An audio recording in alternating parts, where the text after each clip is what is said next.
আমার আল্লাহ রাব্বুল আমিন এক দলকে ওই দিন সালাম দিয়ে দিলেন। যেই না সালাম দিয়ে দিছেন, দেওয়ার সাথে সাথে ওই বান্দারা জান্নাতের দিকে যখন যেতে শুরু করবে, জান্নাতের সামনে যে হাজির হয়ে যাবে। হাজির হওয়ার পরে জান্নাতের ফেরেশতারা তাদেরকে বলবে হালান সালান। আল্লাহ বলছেন জান্নাতের সামনে যাওয়ার সাথে সাথে অটো দরজা, তাদের দরজাগুলো খুলে যাবে তাদের জন্য। যেই না দরজা খুলতে শুরু করবে, আর জান্নাতের ফেরেশতারা বলবে আসো আসো ভাই আমার জান্নাতে আসো। দুনিয়ার বুকে ইমানদার কখনো তকব্বুরি করবে না, দুনিয়ার বুকে কখনো ভাব নিবে না, কখনো দুনিয়ার বুকে অহংকার করবে না। কিন্তু এই জান্নাতের সামনে দাঁড়ায় দুনিয়ায় যেই লড়ভরা মার্কা ইমানদার যাদেরকে কেউ পাত্তা দিত না, ওই ইমানদার জান্নাতের ঘোষণা পেয়ে বড় বেশি আন্দোলিত হয়ে যাবে। ফেরেশতাদেরকে জিজ্ঞাসা করবে, ও ফেরেশতা তোমার জান্নাতে যে আমারে নিতে চাও, তোমার জান্নাতে কি কি নিয়ামত আছে আমার একটু বলো তো। ফেরেশতা বলবে আমার জান্নাতে আছে আছে নিয়ামত আছে নিয়ামত আছে। সবগুলা শোনার পরে বান্দা বলবে না তোমার জান্নাত আমার মনে লাগে নাই, তোমার জান্নাতে আমি যাব না। ফেরেশতা অবাক হয়ে যাবে, বলে কি বান্দা জান্নাতে যাবে না? জান্নাতে যাওয়ার জন্য ডাকতেছি। বলে পরের জান্নাতের সামনে হাজির। তোমার জান্নাতে কি আছে? বলে আমার জান্নাতে এই আছে।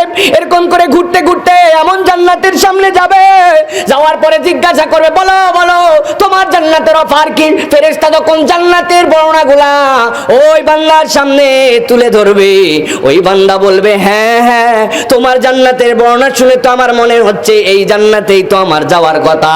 আমার আল্লাহ বান্দার স্মরণ করায় দিবেন, আমার নবী দুনিয়ায় থাকতে বলছিলেন ও আমার উম্মত ইযা সালতাল জান্নাহ ফাসালিল জান্নাতাল ফিরদাউস। দুনিয়ায় যদি আল্লাহর কাছে জান্নাতি কামনা করো, জান্নাতুল ফিরদাউসের কামনা করো, ওই দিন আল্লাহ যাদেরকে সালাম দিয়ে দিবেন আর কোনো বিচার ছাড়াই জান্নাতের দিকে যেতে বলবেন, ওই মানুষগুলা বুঝে ফেলবে এটাই তো আমার নবীর সেই কামনা যেইটা বলেছিলেন করতে সেই জান্নাত। এরপরে বান্দারা ঝাঁকে ঝাঁকে ঝাঁকে ঝাঁকে জান্নাতুল ফিরদাউসের মধ্যে ঢুকে যাবে। যখন বান্দারা জান্নাতের মধ্যে ঢুকতেছে, সাথে সাথে দেখা যাবে ওই বান্দাগুলার সাথে সাথে আরেকটা দলও যাওয়া শুরু করছে। ওই বান্দাগুলার জন্য আল্লাহ রাব্বুল আমিন জান্নাতে যাওয়ার ঘোষণা দেন নাই, কিন্তু ওই বান্দাগুলা সাথে সাথে চলতে শুরু করেছে। চলে চলে ওই বান্দাদের সাথে জান্নাতের দিকে যায়। আমার আল্লাহ রাব্বুল আমিন সাথে সাথে ফেরেশতাদের জন্য একটা বার্তা দিবেন। আল্লাহ বলবেন ও ফেরেশতারা ময়দানে নেমে যাও, আমি আল্লাহর পক্ষ থেকে একটা ঘোষণা শুনে নাও। ওয়ামতাজুল ইয়াউমা আইয়ুহাল মুজরিমুন।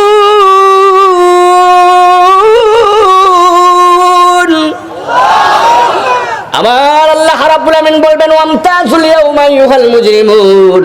আজকের দিনে যেই মানুষগুলারে জান্নাতে পাঠানো হয়েছে, দুনিয়ার বুকে এই মানুষগুলার সাথেই মিলেমিশে এরা থাকতো, কিন্তু আজকে তো আমি রব্বুল আলামিন একটা মুজরিমকেও ছাড়বো না, একটা অপরাধীকেও ছাড়বো না। দুনিয়ার বুকে আমি ছাড় দিয়েছি, দুনিয়ার বুকে আমি ধরি নাই, কিন্তু আজকের দিনে আমার জান্নাতীদের সাথে একজনও মুজরিম মিশতে পারবে না। ও আমার ফেরেশতারা যাও ময়দানে নেমে যাও, একটা একটা করে মুজরিম যেইগুলা আছে, অপরাধী যেইগুলা আছে, এই ইমানদারের থেকে যাদের আমলনামা ডান হাতে গেছে তাদের থেকে একটা একটা করে ধরে ধরে আলাদা করে ফেলে দাও। একটা একটা করে ধরো। দুনিয়ার বুকে মৌলিক নিয়ামত দিতে কাউরে আল্লাহ পার্থক্য করেন নাই? করছেন নাকি? কোনো পার্থক্য আছে মৌলিক নিয়ামতে? আপনি যে বড়ই খান, ওই বড়ই যদি আপনার মিষ্টি বড়ইয়ের জাত হয়, মুসলমান যদি লাগায় তাহলে মিষ্টি হয়, হিন্দু লাগালে ওইটা টক হয়। মুসলমান যদি আখ লাগায় তাহলে মুসলমানের আখ মিষ্টি, আর হিন্দুর আখ হচ্ছে তিতে, তাই নাকি? মুসলমান একটা জমি লাগাইছে, ওই জমিতে মুসলমানের ধান হয় 20 মণ, পাশে একজন বেনামাজি জমি লাগাইছে, তার জমিতে ধান হয় 5 মণ। সূর্যের আলো আপনার জন্য যতটুকু, কাফের মুশরিকের জন্য ততটুকু, বেনামাজির জন্য ততটুকু, আল্লাহ মানলেও ততটুকু, না মানলেও ততটুকু। মৌলিক নিয়ামতে আল্লাহ দুনিয়ায় কোনো পার্থক্য করেন নাই, কিন্তু আমার আল্লাহ যেই না বলবেন ওয়ামতাজুল ইয়াউমা আইয়ুহাল মুজরিমুন, দুনিয়ায় থাকতে একসাথে রেখেছি, একসাথে থেকেছ, কিন্তু আজকের দিনে তো একসাথে থাকতে দেওয়া হবে না। আমার আল্লাহ সাথে সাথে আলাদা যখন করতে বলবেন, ফেরেশতারা ময়দান থেকে একটা একটা করে ধরে সব মুসলিমদেরকে আলাদা করে ফেলবে। ওয়ামতাজের ব্যাখ্যাটা একটু বুঝেন। আপনাদের গ্রাম্য ভাষায় বলি, 1 মণ ধান মেশিন থেকে আপনারা ভাঙায় নিয়ে চলে আসছেন, বাড়িতে এসে বউকে বলছেন আমাদের বাড়ির 1 মাসের জন্য এর মধ্যে চাল আছে দিয়ে দিলাম। আপনার বউ চিন্তা করছে বাবা দারুণ তো আমাদের জন্য চাল দিয়ে দিয়েছে, তাইলে যেভাবে আছে ওইভাবেই প্রত্যেকদিন আপনাকে খাওয়াবে নাকি? কি করবে আপনার জন্য? বলবে এর সাথে গুড়া মিশ আছে, কুলা নিয়ে আসো। কুলা নিয়ে আসার পরে ঝাড়তে শুরু করবে। যেই না ঝাড়তে শুরু করবে সামনে থেকে প্রথমে তুষ যেইগুলা আছে, যেইগুলা গুড়া আছে এইগুলা পড়ে যাবে, যাবে কিনা? এরপরে মায়েরা কুলার নিচে একটা টোকা দেয়, টোকা দেওয়ার পরে সামনে আস্তে আস্তে করে গুঁড়া গুঁড়া চাউল আছে যেইগুলা ভাঙ্গা চাল বলি আমরা, এই খুদগুলি সামনে চলে আসে, খুদগুলি এরপরে বেঁচে ফেলে। এরপরে কুলার মধ্যে একটা হাত দেয়, কতগুলা ধান ভাঙানোর সময় আস্ত ছিল, মরা চাউল ছিল, এইগুলা একটা একটা করে বেছে আলাদা করে সব চালগুলা ঢেলে রাখে ধামার মধ্যে, সুন্দর হাড়ির মধ্যে রাখে। যখন ভাত রান্না করা লাগবে ওইটা নিয়ে আর একবার মরা চাল বাজে। এরপরে কমসে কম 3টা ধোয়া দেয়, দেওয়ার পরে যদি গলানো ভাত হয় তার উপরে পানি দেয়, দিয়ে মার ফেলার পরে ঝরঝরা করে আপনার সামনে ভাত দেয়। তাইলে ওই যে ধান ছিল সেখান থেকে ভাত আসতে কতগুলা প্রক্রিয়ায় আপনাকে পার হতে হয়েছে। আমার আল্লাহ বলছেন ওয়ামতাজুল ইয়াউমা আইয়ুহাল মুজরিমুন, ওই দিন যখন আল্লাহ বলবেন আজকে ইমানদার যারা আছে, সালাম প্রাপ্ত আছে, তাদের থেকে মুজরিমকে আলাদা করে দাও, ওই দিন কিন্তু বাঁচার কোনো পথ থাকবে না। আমার আল্লাহ একটা একটা করে ধরে কিন্তু ওই দিন আলাদা করে ফেলবেন। একদল সালাম পাইল, আরেক দলকে রব্বুল আমিন ওই দিন মুজরিম করলেন, তাদেরকে আলাদা করলেন। এখন যারা মুজরিম যাদেরকে আলাদা করা হলো, ওরা আল্লাহর কাছে বলবে রব্বুল আমিন আজকের দিনে যেই মানুষগুলাকে সালাম দিল আমি তো চিনি উনারে, একই এলাকায় বসবাস করতাম, একই গ্রামে থাকতাম, একই দোকানে পর্যন্ত বাজার করেছি, আমরা দুইজনই একই লোকরে ভোট দিয়ে তো নির্বাচিত করেছিলাম, আমরা তো সিনিয়রে আত্মীয় স্বজনের মধ্যেই তো আমাদের পরিচিত মানুষ।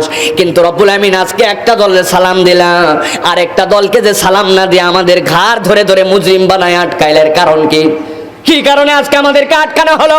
আমার আল্লাহ দয়াবান রহমান, আল্লাহ বলছেন ওই কিয়ামতের দিবসে আসার পরে যদি বান্দা এই বিষয়টা বুঝতে পারতি তাইলে পরীক্ষা কঠিন হয়ে যেত।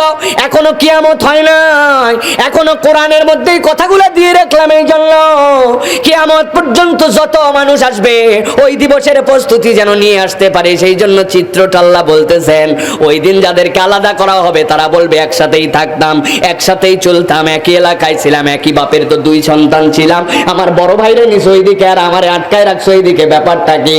আমার আল্লাহ বলছেন কারণটা এখন বলে দেই, কেন আজকে 2 জন 2 দিকে গেল। আমার আল্লাহ ব্যাখ্যা করছেন নিজেই, আলাম আহাদ ইলাইকুম ইয়া বানি আদম আল্লা তা'বুদুশ শাইতান। আমার আল্লাহ রাব্বুল আমিন বলছেন এই আয়াতে কারিমার মধ্যে এক দলকে সালাম দেওয়া হলো, আরেক দলকে যে আজকে মুজরিম বানায় আলাদা করা হলো, কারণ কি বান্দা জানো নাকি?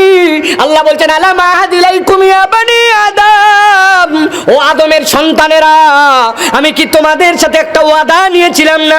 তোমাদের কাছে একটা ওয়াদা করেছিলাম না? তোমাদের কাছে এই বার্তাটা শক্তভাবে পৌঁছাইছিলাম কিনা? কি বার্তা? আল্লাহ বলছেন আল্লাহ তা'বুদুশ শাইতান, তোমাদের কেউ যেন শয়তানের ইবাদত করবে না।